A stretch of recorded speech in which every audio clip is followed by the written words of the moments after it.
We begin this year and this administration in the midst of an unprecedented crisis that calls for unprecedented action.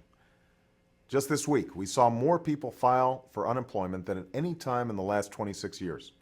And experts agree that if nothing is done, the unemployment rate could reach double digits.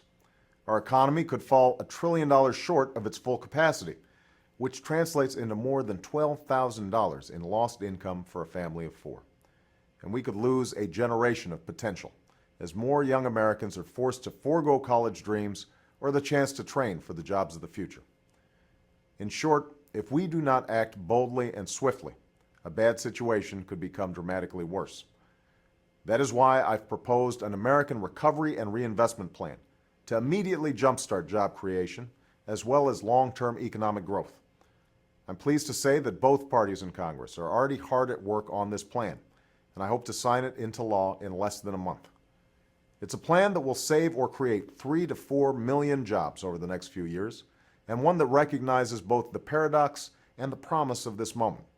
The fact that there are millions of Americans trying to find work, even as all around the country there's so much work to be done. That's why this is not just a short-term program to boost employment.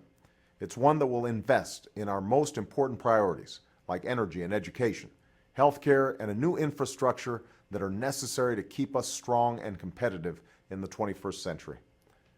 Today, I'd like to talk specifically about the progress we expect to make in each of these areas. To accelerate the creation of a clean energy economy, we will double our capacity to generate alternative sources of energy like wind, solar, and biofuels over the next 3 years. We'll begin to build a new electricity grid that lay down more than 3,000 miles of transmission lines to convey this new energy from coast to coast.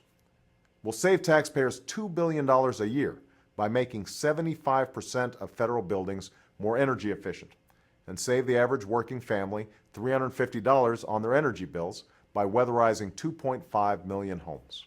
To lower healthcare costs, cut medical errors, and improve care, we'll computerize the nation's health records in 5 years, saving billions of dollars in healthcare costs and countless lives.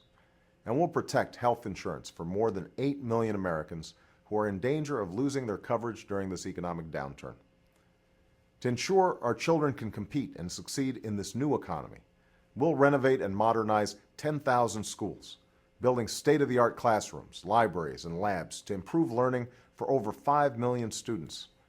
We'll invest more in Pell Grants to make college affordable for 7 million more students, provide a $2,500 college tax credit to 4 million students, and triple the number of fellowships in science to help spur the next generation of innovation. Finally, we will rebuild and retrofit America to meet the demands of the 21st century.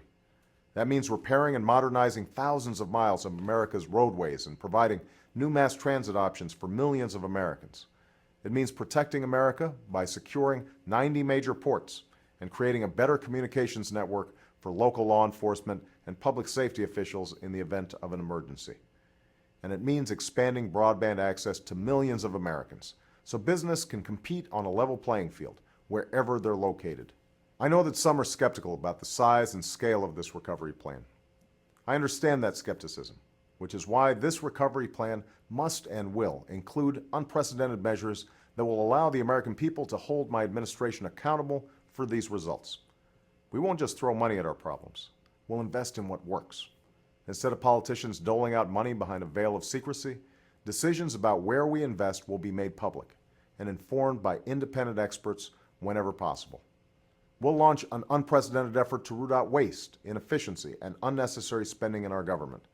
And every American will be able to see how and where we spend taxpayer dollars by going to a new website called recovery.gov. No one policy or program will solve the challenges we face right now, nor will this crisis recede in a short period of time. But if we act now and act boldly, if we start rewarding hard work and responsibility once more, if we act as citizens and not partisans and begin again the work of remaking America, then I have faith that we will emerge from this trying time even stronger and more prosperous than we were before. Thanks for listening.